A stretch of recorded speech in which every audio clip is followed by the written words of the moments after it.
वैसे तो प्लूटो के बारे में सभी जानते होंगे, लेकिन क्या आपको पता है कि प्लूटो को नौवें ग्रह से क्यों हटा दिया गया? आज हम इस वीडियो में यही जानने वाले हैं कि आखिर क्यों प्लूटो को नौवें ग्रह से हटा दिया गया।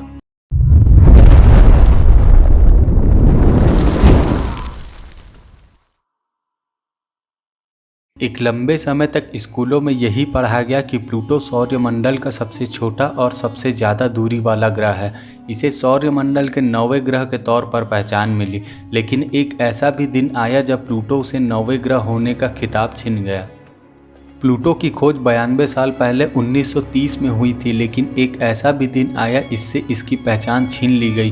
26 अगस्त 2006 यही वो ऐतिहासिक तारीख थी जब इंटरनेशनल एस्ट्रोनॉमिकल यूनियन ने ग्रह की परिभाषा बदल दी और प्लूटो से नौवें ग्रह होने का खिताब छिन गया। इस तरह सौरमंडल में केवल 8 ग्रहों को मान्यता दी गई। यह खिताब छिनने के बाद प्लूटो को बौने ग्रह का दर्जा दिया गया। प्लूटो ऐसा ग्रह रहा है जिसकी खोज के समय ही उसे मान्यता मिल गई थी। 1930 में इसे इंटरनेशनल एस्ट्रोनॉमिकल यूनियन ने नौवें ग्रह का दर्जा दे दिया था।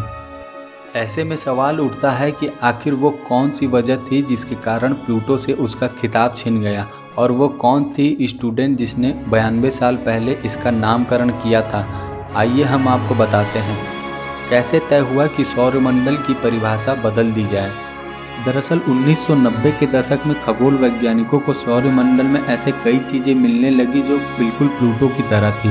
इसलिए नई बहस का जन्म हुआ कि सौरमंडल के ग्रहों की क्या परिभाषा होनी चाहिए। कुछ वैज्ञानिक ऐसे भी थे जिन्होंने तर्क दिया कि प्लूटो काफ़ी छोटा है, चांद से भी बहुत छोटा, इसलिए इसे सौरमंडल का ग्रह नहीं माना जाना चाहिए। इस बहस का अंत करने के लिए वैज्ञानिकों ने कॉन्फ्रेंस का आयोजन किया। 2006 में चेक रिपब्लिक की राजधानी प्राग में 2500 एस्ट्रोनॉमर इकट्ठा हुए और ग्रह को नए सिरे से परिभाषित किया। किसी ग्रह को सौरमंडल का ग्रह कब माना जाएगा, इसके लिए 3 नियम तय किया गया। नंबर 1, ग्रह की श्रेणी में आने के लिए उसका सूर्य की परिक्रमा करना अनिवार्य है। नंबर 2, उसे कम से कम इतना बड़ा होना जरूरी है कि खुद के ग्रेविटेशनल फोर्स से गोलाकार हो जाए। नंबर 3, तीसरी शर्त थी कि वह दूसरे एस्टेरॉयड से अलग होकर खुद स्वतंत्र कक्षा तैयार कर सके। इस तरह प्लूटो से उसके नौवें ग्रह होने का दर्जा छिन गया। इस घटना के बाद पिछले कई सालों में इसे वापस वही मान्यता देने की बात उठी।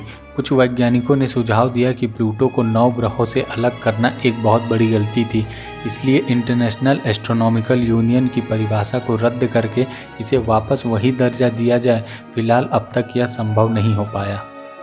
अब आपको बताएंगे कौन थी 92 साल पहले प्लूटो का नाम रखने वाली स्टूडेंट।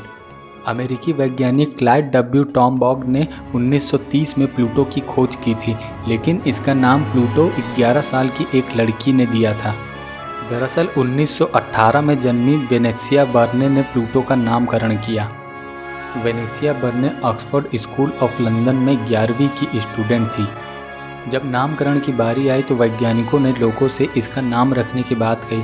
ऐसे में वेनेसिया ने प्लूटो का नाम बताया और कहा, रोम में अंधेरे के देवता को प्लूटो कहते हैं। यह ग्रह सौरमंडल के अंधेरे में चक्कर लगाता है, इसलिए प्लूटो नाम रखा जाना चाहिए।